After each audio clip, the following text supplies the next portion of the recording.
بھائی بہنوں میں پیار رکھو. یہ پیسہ سب کچھ نہیں ہے. ارے جو کچھ میرے پاس ہے اگر میرا بھائی بہنوں پہ خرچ ہو جائے تو اس سے اچھی کیا چیز ہے.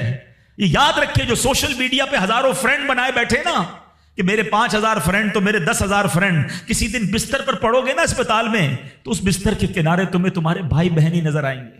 وہ سوشل میڈیا والا تمہارا جو سارے دن چیٹنگ جس کے ساتھ واٹس ایپ پہ لگے ہوئے ہو نا گروپ میں, کوئی نظر نہیں آئے گا. جب تمہارے گھر میں کوئی بچے کا پرابلم ہوگا, آدھی رات کو اگر تمہارے گھر کوئی آ کے تمہیں دلاسا دے گا تو تمہارے بھائی بہن ہوں گے.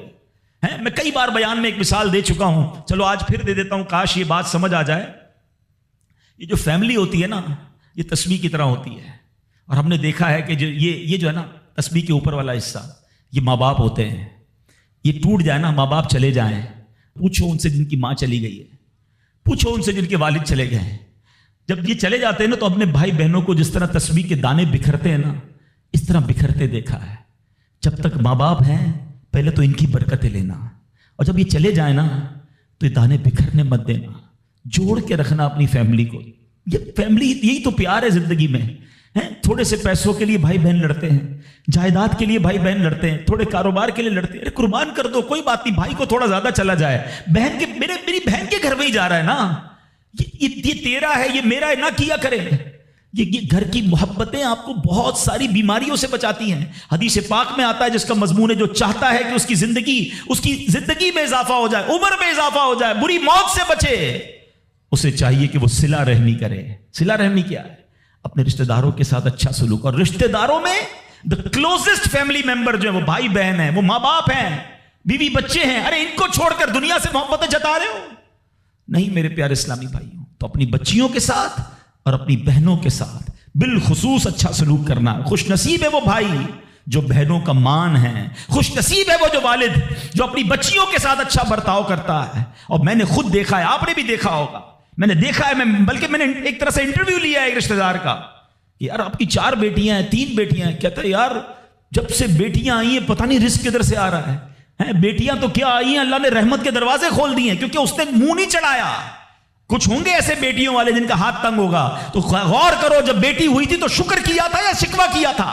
اللہ نے تو بھیجی تھی رحمت تمہارے گھر پہ, تم نے اس وقت بھی اللہ کو ناراض کیا, بیوی کو گالیاں دی, ہنگامہ کیا, اب کہتے ہو رحمت نہیں آ رہی. تم نے تو کتنی ناشکری کر لی. اگر تم سجدہ شکر ادا کرتے, اللہ کی بارگاہ میں راضی رہتے, اللہ بیٹیاں تو دیتا مگر تم پر رحمت کے اور دروازے بھی کھول دیتا. اور ہم نے دیکھا ہے لوگوں کے رزق کو بڑھتے ہوئے. تو کبھی بیٹی کی پیدائش پر آپ نے منہ نہیں چڑھانا ہے, ہاں نہ اپنی زوجہ کو تانے دینے ہیں. اور بیٹیوں کا خیال رکھیں, بہنوں کا خیال رکھیں. اور آگے چلتے ہیں اسی طرح. اچھا, نبی پاک کا انداز اپنی بہن کے ساتھ کیا تھا؟ اللہ کے حبیب علیہ الصلوۃ والسلام کی ایک دودھ شریک بہن تھی, حضرت شیما, رضائی بہن تھی نبی پاک کی. اب پیارے آقا کس طرح ان کے ساتھ برتاؤ کرتے تھے کہ ایک بار آپ علیہ الصلوۃ والسلام کی بارگاہ میں جو بہن حاضر ہوئی نا تو نبی پاک ان کی تشریف آوری پر کھڑے ہو جایا کرتے, اپنی بہن کی آمد پر ان کی دل جوئی فرماتے, ان پر خوب نوازشیں فرماتے. ایک بار پیارے آقا علیہ الصلوۃ والسلام نے اپنی مبارک چادر بچھائی اور اپنی بہن سے پتہ ہے کیا کہتے ہیں؟ مانگو تمہیں عطا کیا جائے گا, سفارش کرو تمہاری سفارش قبول کی جائے گی. بہن جانے لگی تو نبی پاک نے ایک لونڈی یعنی ایک اس کو خادمہ بھی دے دی اور 2 اونٹ بھی عطا فرما دیے. اچھا, اپنی بیٹی کے ساتھ کیا برتاؤ ہے نبی پاک کا؟ بیٹیوں کو جو ڈیگریڈ کرتے ہیں. سنو, خاتون جنت بی بی فاطمہ رضی اللہ تعالیٰ عنہ جب نبی پاک کی بارگاہ میں آتی, آقا کھڑے ہو کر استقبال کرتے, اپنی بیٹی کے ہاتھ کو نبی پاک چوما کرتے, کبھی ماتھے پر بوسہ دیتے. پیارے آقا اپنی جگہ اپنی بیٹی کو بٹھایا کرتے. اور یہی انداز خاتون جنت کا بھی تھا کہ جب نبی پاک خاتون جنت کے پاس جاتے وہ کھڑی ہو جاتی اور نبی پاک کا استقبال کرتی, پیارے آقا کے ہاتھوں کو بوسہ دیتی, اپنی جگہ نبی پاک کو بٹھاتی. یہ پریکٹیکلی نبی پاک نے بتایا کہ بہن کے ساتھ برتاؤ کیا ہے, بیٹی کے ساتھ برتاؤ کیا ہے. اب آؤ ہماری زندگی کا ایک بہت اہم ساتھی ہے جس کو ہم سفر کہا جاتا ہے. اسلام بیوی کے بارے میں کیا درس دیتا ہے؟ یہ بھی بڑا پرابلم ہے. اچھا, بعض اوقات لوگ اپنی شاید والدہ سے, میں سے ابھی ماں کی بات سب سے آخر میں کروں گا, اور فیملی ممبر سے اب بھی بہت پیار کر رہے ہوتے ہیں, مگر بعض اوقات بیوی کو بڑا ڈیگریڈ کرتے ہیں. ہم شاید بھول گئے ہیں کہ ہماری زندگی کا بہت بڑا حصہ جس کے ساتھ گزرا ہے. میں بیان میں پہلے بھی کہہ چکا ہوں, کبھی سوچا آپ نے, ایک تو اللہ نے آپ کا اس کو ساتھی بنایا, اور ہم اس کے ساتھ بعض اوقات زیادتی کرتے ہیں. ہم کاروبار میں تکلیف میں ہوں، ہم باہر کسی ٹینشن میں ہوں، کسی بندے سے کسی بات کوئی بری لگ گئی، سارا غصہ آ کر اب بندے نے اپنی زوجہ پہ نکالنا ہے، کیونکہ وہ بیچاری تو کچھ نہیں کہہ سکے گی. پہلے کے زمانے جاہلیت میں بھی یہی تھا کہ عورتوں کو پیر کی جوتی سے زیادہ ذلیل سمجھا جاتا تھا. مگر کیا آج بھی کچھ گھرانوں میں ایسا نہیں ہے؟ آج تک میں ویسے سوال کرتا ہوں، شاید غالب گمان ہے کہ جو یہاں ازواج والے، زوجہ والے بیٹھے، شادی شدہ بیٹھے، ہماری زوجہ کی شاید ہر دعا میں ہم ہوتے ہیں. ہم اپنی بیوی کے لیے کتنی دعا کرتے ہیں، غور کیجیے. حالانکہ میں نے دیکھا ہے کہ جن کی شریک حیات دنیا سے جاتی ہے نا، وہ لوگوں کو میں نے ٹوٹتے بھی دیکھا ہے. تو ایسا نہ کریں. جس طرح وہ آپ کے لیے محبت کا اظہار، دعاؤں کی آپ کی خدمت گار ہے، آپ بھی اس کے لیے اچھا برتاؤ کریں. اور نبی پاک کا کیا انداز تھا. میں تو آج اسلام کی، شریعت کی، اللہ کے نبی کی بات کرنے آپ کے سامنے آیا ہوں. اللہ کے حبیب علیہ الصلوۃ والسلام سے سوال کیا گیا کہ حضور آپ کو دنیا میں سب سے زیادہ پسند کون ہے؟ پوری کائنات میں آپ کو سب سے زیادہ پسند کون ہے؟ اللہ کے حبیب نے فرمایا عائشہ. نبی پاک نے اپنی زوجہ کا نام لیا. پھر فرمایا ان کے والد حضرت ابوبکر صدیق رضی اللہ تعالیٰ عنہ. پھر نبی پاک گھر اپنی ازواج کے ساتھ کیا انداز ہوتا تھا؟ گھر کا سودا سلف لے کے جاتے، کھانے پینے میں ہاتھ بٹاتے، محبت اور پیار کا اظہار فرماتے. سافٹ ماحول تھا گھر کے اندر. ہمارے گھر میں ایسا ماحول ہے؟ نہیں میرے پیارے اسلامی بھائیوں. ہمیں یہ سوچنا ہے کہ ہمیں اپنے گھر والوں کے ساتھ کیا انداز اختیار کرنا ہے. نبی پاک علیہ الصلوۃ والسلام فرماتے ہیں کہ اسلام سے پہلے، بلکہ بخاری شریف کی حدیث بتاتا ہوں، اسلام سے پہلے مال کے لیے جانوروں اور دوسرے ساز و سامان کے ساتھ ساتھ بیوی کو بھی رہن رکھوا دیا جاتا تھا. جیسے پیسے کوئی رہن رکھواتا تھا نا، بیوی بھی ایک مال کی طرح تھی. لوگ گروی رکھوا دیتے تھے اپنی بیوی کو. یہ اسلام سے پہلے بیویوں کا حال تھا. اللہ اکبر. اسلام نے نکاح کے ذریعے عورت کو مرد کے آدھے ایمان کا محافظ قرار دے دیا. قرآن کہتا ہے وعاشروہن بالمعروف، ان سے اچھا برتاؤ کرو. اسلام نے بیویوں کے ساتھ اچھا برتاؤ کرنے والے کو سب سے بہترین قرار دیا. اللہ اکبر. خواتین تو میں کہتا ہوں، میں یہاں انشاءاللہ اس بات کو بھی، اگر واقعی عقل مند خواتین اس بیان کو سنیں گی تو وہ جو مسکنسیپشن پیدا کیا جاتا ہے کہ جناب اسلام میں عورتوں کو آزادی نہیں ہے، جناب اسلام میں عورتوں کے لیے گھٹن ہے. اللہ اکبر. ذرا پہلے اسلام سے پہلے کے حالات پڑھو اور اس کے بعد اسلام کے آنے کے بعد عورتوں کو کیا شاندار مقام میرا دین دیتا ہے. اللہ کے نبی نے دا بیسٹ لوگوں کی جب مثال بیان کی، بہترین لوگوں کی مثال بیان کی، تو نبی پاک فرماتے ہیں، ترمذی کی حدیث ہے، سب سے بہتر وہ ہے جو اپنے اہل کے لیے بہتر ہو، یعنی اپنی فیملی کے لیے بہتر ہو. اور آقا فرماتے سنو میں تم سب سے زیادہ اپنے اہل کے لیے بہتر ہوں. نبی پاک سب سے زیادہ اپنی فیملی کے لیے بہتر. نبی پاک علیہ الصلوۃ والسلام سے ایک شخص نے پوچھا حضور شوہر پر بیوی کا کیا حق ہے؟ تو آپ نے فرمایا جب وہ کھائے، یعنی شوہر کھائے تو بیوی کو کھلائے، جب لباس پہنے اسے بھی پہنائے، اس کے چہرے پر نہ مارے، اسے بدصورت نہ کہے، اور اگر سمجھانے کے لیے اس سے علیحدگی کرنی پڑے تو گھر میں ہی علیحدگی کرے. اللہ اکبر. ایک بار حضرت عمر فاروق رضی اللہ عنہ کی بارگاہ میں، سنیے گا بڑا دلچسپ واقعہ. سیدنا عمر فاروق کا کتنا بڑا نام ہے. آپ کے جلال کی، آپ کی عدالت کی مثالیں دی جاتی ہیں. بڑے بڑے لوگ آپ کے سامنے تھر تھر کانپتے تھے. حضرت عمر کا حال یہ تھا، آپ کا گھر میں انداز کیا تھا کہ ایک شخص آیا کہ میں حضرت عمر کے پاس جاؤں اور بتاؤں میری بیوی جو ہے مجھ سے اس طرح بات کرتی ہے، اور میرا وہ انداز نہیں ہوتا جو شوہر کے سامنے ہونا چاہیے. ہوتا ہے گھروں میں، ہو جاتا ہے. تو حضرت عمر کے دروازے پر پہنچا نا، تو اندر سے اسے سیدنا عمر فاروق رضی اللہ تعالیٰ عنہ کی زوجہ ام کلثوم رضی اللہ تعالیٰ عنہ کی ناراضگی کی عالم میں گفتگو کرتے ہوئے سنا. وہ حضرت عمر سے بات کر رہی تھی. تو وہ شوہر سوچنے لگا کہ میں تو اپنی بیوی کی شکایت لے کر آیا تھا، حضرت کے تو گھر کا بھی معاملہ ہی ایسا ہی ہے. تو وہ کہتے میں واپس ہونے لگا. حضرت عمر نے بلا لیا، کیوں آئے تھے؟ تو کہا کہ میں تو حضرت اپنی بیوی کی شکایت کرنے آیا تھا، مگر میں آپ کے دروازے پر آیا، آپ کے گھر کا ماحول دیکھا تو میں سمجھ گیا ہم دونوں ایک ہی معاملے میں ہی ہیں، آپ کا بھی ویسا ہی حال ہے. اب حضرت عمر نے جو ان کی تربیت فرمائی نا، آپ نے فرمایا میری بیوی کے مجھ پر چند رائٹس ہیں، چند حقوق ہیں، مجھے اس سے چند فائدے حاصل ہوتے ہیں جس کی بنا پر میں اس سے درگزر کرتا ہوں. پہلا یہ کہ یہ میرے لیے جہنم کی آڑ ہے، میرا دل اس کی وجہ سے حرام کاموں سے بچا رہتا ہے. نمبر 2، جب میں گھر سے نکل جاتا ہوں یہ میری خزانچی بن جاتی ہے، یعنی میرے مال کی نگہبان بن جاتی ہے، میری دھوبن بن جاتی ہے، میرے کپڑے دھوتی ہے، میرے بچے کی پرورش کرتی ہے، میرے لیے روٹیاں اور کھانے پکاتی ہے. تو وہ شخص کہتا ہے یہ سارے فائدے تو مجھے بھی اپنی بیوی سے حاصل ہیں، تو میں تو کبھی درگزر سے کام نہیں لیتا. وہ مجھے کہتی، میں اسے لڑنا شروع کر دیتا ہوں. کہتا آج آپ کی بات سے نصیحت مل گئی، اب میں اپنی بیوی کی چھوٹی ماٹی باتوں کو میں بھی درگزر کر دوں گا. کتنی پیاری بات بتائی. ہم وہ ساری باتیں بھول جاتے ہیں, ایک غلطی پر پکڑ لیتے ہیں, ایک غلطی پر ڈانٹتے ہیں. ہر غلطی پر جناب ایسا نہیں ہوتا, ہر غلطی کی سزا سزائے موت نہیں ہوتی ہے. ہم غلطیاں نہیں کرتے. اگر جس طرح ہم اپنی بیوی کو اور غلطی پر ڈانٹتے وہ ڈانٹنا شروع کر دے پھر کیا حال ہوگا؟ تو ایسا نہ کرے. وہ بھی دل رکھتی ہے. ہم نے کسی انسان سے شادی کی ہے, کمپیوٹر سے نہیں کی, ٹھیک ہے نا. تو کمپیوٹر بھی آج کل وائرس آ جاتا ہے, تو وہ تو انسان ہے, غلطی ہو گئی, کوئی بات نہیں. تو سبحان اللہ, اتنا پیارا مذہب ہے. اور اب آؤ, اسلام نے عورت کو جو ایک اور روپ دیا ہے, ایک اور مقام دیا ہے, اور وہ مقام ماں کا مقام دیا ہے. اور ماں کے قدموں تلے جنت فرمایا. ماں کا کیا مقام دیا کہ ماں کو محبت کی نگاہ سے دیکھ لو تو حج مقبول کا ثواب ہے. اچھا, اسلام کی تعلیمات کی جو بنیاد ہے, جو ماخذ ہے, جو مرجع ہے, جس کے ذریعے سے سمجھے علم و فضل کی نہریں جاری ہوتی ہے, وہ کون سی کتاب ہے؟ وہ قرآن مجید ہے. قرآن مجید کی سب سے بڑی سورت کون سی ہے؟ سورہ بقرہ. اب ذرا سمجھیے گا ماں کا مقام کیسا. قرآن پاک کی سب سے بڑی سورت سورہ بقرہ. اور سورہ بقرہ, بقرہ کس کو کہتے ہیں؟ گائے کو. یہ کون سی گائے تھی؟ یہ دنیا کی سب سے قیمتی گائے تھی. اگر اس تفسیر کو پڑھیں نا تو اللہ اکبر, پتہ یہ چلے گا کہ قرآن پاک کی سب سے بڑی سورت, اس کا جو سینٹرل آئیڈیا ہے, جو مین ٹاپک ہے, وہ بھی ماں کا ادب ہی ہے. وہ ایک نوجوان ہی تو تھا نا جس نے ماں کی خدمت کی, اور اللہ نے اس خدمت کا صلہ یہ دیا کہ ایک ایسی گائے ان کو مل گئی کہ جو سونے کے وزن کے مطابق بیچی گئی. تفصیلی واقعہ ہے, میں واقعہ پورا بیان نہیں کرتا, اشارہ دے رہا ہوں کہ سورہ بقرہ کا بھی اگر پیغام پڑھے, مفسرین نے لکھا کہ سورہ بقرہ کا پیغام یہ ہے کہ اپنی ماں کا ادب کرے, اپنے والدین کا ادب کرے. اور جب والدین کا ادب کرتا ہے اللہ ایسے نوازتا ہے, غیب کے خزانوں سے نوازتا ہے. اور ماں کی دعائیں, اللہ اکبر. حضرت بایزید بستامی کتنے بڑے اللہ کے ولی ہیں, آپ کے بارے میں آتا ہے کہ ایک بار سردی کی راتیں تھی, ماں کے لیے ماں نے پانی مانگا.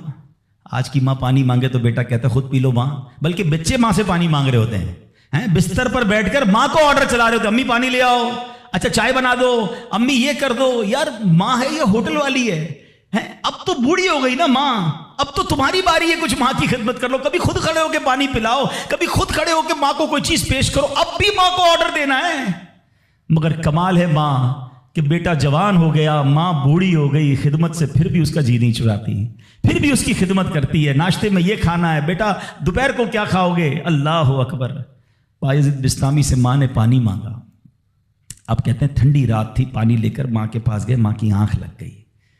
ہم جیسا کوئی ہوتا تو بستر کے کنارے گلاس رکھتا, خود بھی سو جاتا. سرد رات تھی, ساری رات پانی کا گلاس لے کے کھڑے رہے. پتہ نہیں کب ماں کی آنکھ کھل جائے, کب پانی کی ضرورت ہو. جب ماں کی آنکھ کھلی نا تو پانی تھوڑا سا نا آپ کی انگلیوں پر لگ گیا تھا, تو وہ برف بن گیا تھا. اتنی ٹھنڈی رات تھی کہ پانی برف بن گیا تھا. تو اب ماں نے جب پانی مانگا نا تو جب گلاس کو ڈیٹیچ کیا, گلاس کو الگ کیا نا, تو خون نکلنے لگا چمڑی سے. تو ماں نے کہا کہ بیٹا یہ کیا ہوا؟ ماں نے خون بہتا دیکھا تو ساری بات بتائی کہ ماں اب میں پانی لے کر آیا, آپ آرام کر رہی تھی, میں کھڑا رہا, اب آپ نے پانی مانگا تو برف بن گیا تھا. تو ماں نے کیا کہا, اے اللہ میں اس سے راضی ہوں, تو بھی اس سے راضی ہو جا. ماں کی دل سے دعا لگی نا, وہ بایزید بستامی بن گئے. وہ اللہ کے ولیوں میں بہت بڑا مقام انہوں نے حاصل کر لیا. دیکھیں, اچھا آپ ہو سکتا ہے کسی کو شیطان سوال تو دماغ میں ڈال ہی دیتا ہے نا کہ یار ٹھیک ہے میری ماں بھی تو دعائیں دیتی ہے. دیکھیے ایک ماں تو ماں ہی ہوتی ہے, ماں کو تنگ کرو پھر بھی عموماً اس کی زبان سے دعا ہی نکلتی ہے. ایک دعا وہ ہے کہ آپ ماں سے کہیں اور وہ ماں دعا دے. ایک دعا وہ ہے کہ آپ کہیں نا ماں کو, خدمت ایسی کریں کہ ماں کے دل سے دعا نکلے. ہاں آپ کو بغیر بتائے آپ کا والد آپ کو دعا دے, آپ کی ماں آپ کو دعا دے. وہ دعا جو ہے نا, ہاں کتابوں میں لکھا کہ والدین کی دعا اولاد کے حق میں قبول ہوتی ہے.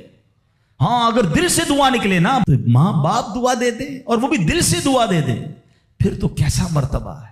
اور سبحان اللہ, ماں باپ کے بارے میں کتابوں میں یہاں تک لکھا کہ بیٹا باپ کے ساتھ ایسے رہے جیسے غلام آقا کے ساتھ رہتا ہے.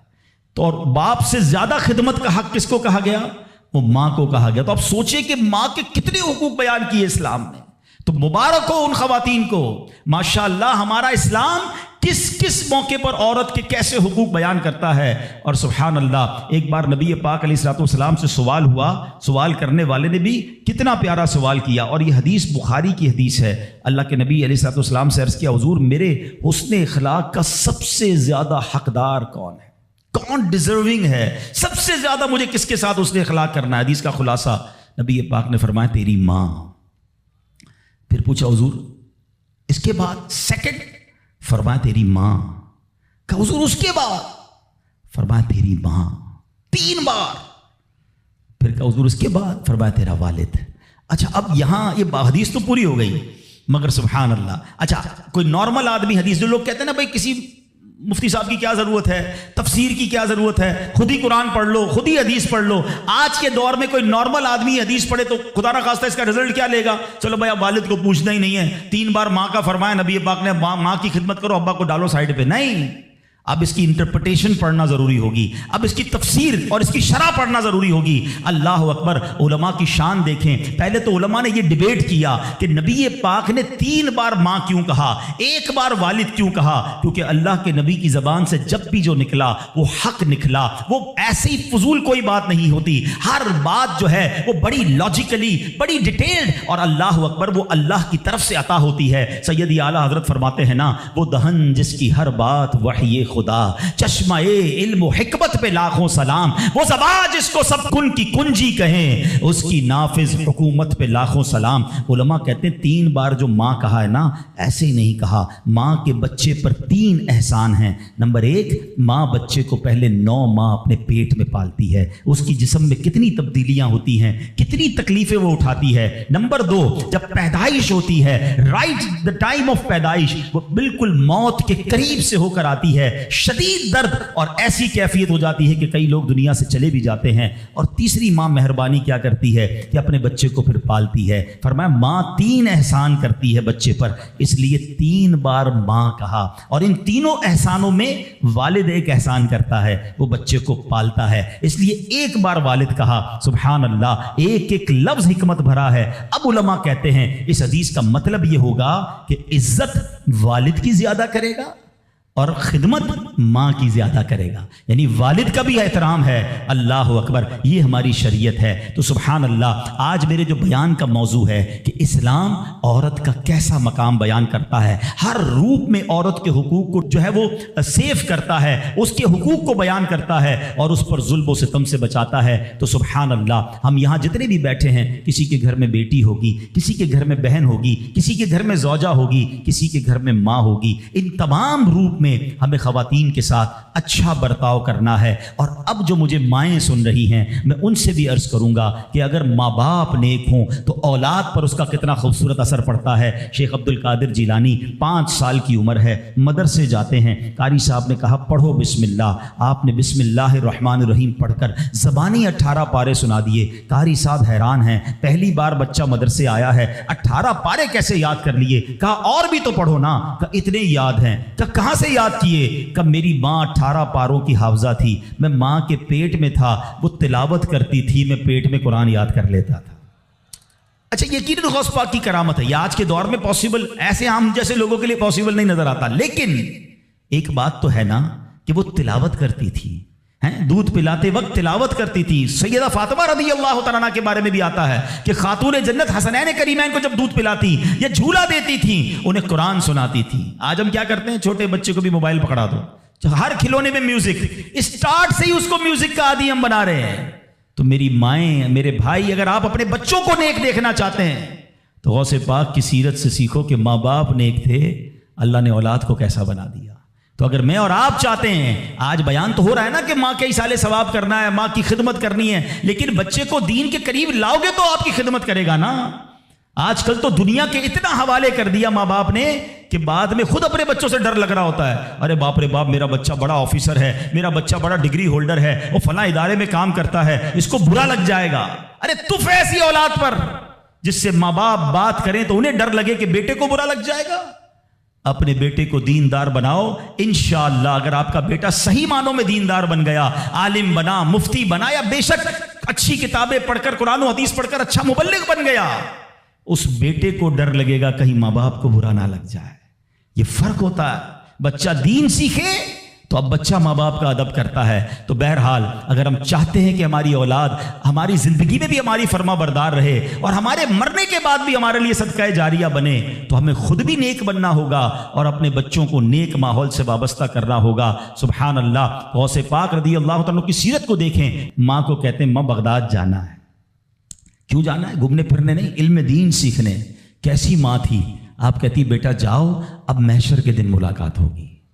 یہاں تو 3 دن کے قافلے میں لوگ نہیں بھیجتے اپنے بچوں کو. آپ پکنک کے لیے بھیج دیں گے دوستوں کے ساتھ. ہم نے دیکھا کچھ لوگوں کے بچوں دین کی طرف آنے لگے، ان کو روکا، اب بعد میں وہی بچہ جب نشے اور برے کاموں میں پڑ گیا تو باپ سر پکڑ کے بیٹھا ہے کہ یار میں نے دین سے تو دور رکھا، اب ایسی صحبت مل گئی کہ بچہ ہی ہاتھ سے چلا گیا. اپنے بچوں کو اب تم دعوت اسلامی کے مدنی ماحول میں یہ اجازت بھی مل گئی ہے کہ والد اپنے بچے کو خود مدنی قافلے میں بھی لے کر آ سکتا ہے. پہلے ہم نے ایک ایج لمٹ رکھی تھی، مگر والد یا بڑے بھائی کے لیے اجازت ہے کہ اپنے چھوٹے بیٹے کو یا چھوٹے بھائی کو بھی وہ مدنی قافلے میں لائے. تو اپنے بچوں کو مدنی قافلے میں خود لے کر آئیں. آپ آئیں گے تو وہ بھی آ جائیں گے.